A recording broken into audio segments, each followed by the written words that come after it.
Good morning, my name is Lina Paola Malaver. I'm going to talk to you about translators' competences. A good translator must have some skills, knowledge about at least two languages and cultures. The first subcompetence is communicative and textual. We must establish a truthful communication process and solve problems that may arise.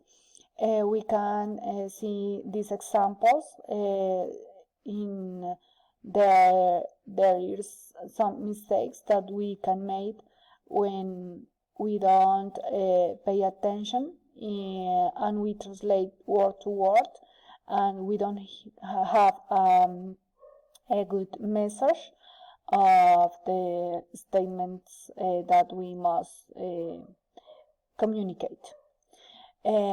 This subcompetence, cultural, means that we must have the knowledge about values, myths, perceptions, and beliefs that condition behaviors and their cultural representations.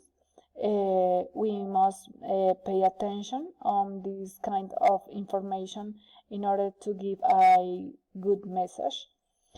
The thematic subcompetence means that we must have the knowledge of different items like commerce, taxes, technology, science, and legal documents, so we can give a proper information. A professional instrumental subcompetence means that a good translator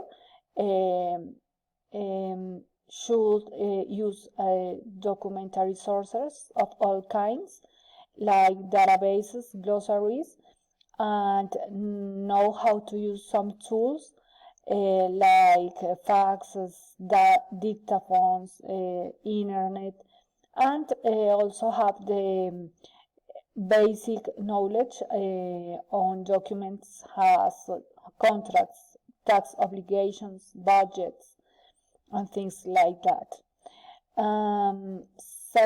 Psychological subcompetence means that we must have confidence in ourselves, have a good memory, and be able to improve each day. Interpersonal subcompetence means that we must be able to work with other professionals and have a good relationship with co-workers and also with customers. Finally, the strategic subcompetence is the one that make the mix of all subcompetence in order to be able to solve problems. And this is all about subcompetence of translators. Thank you for attention and have a good day. Bye.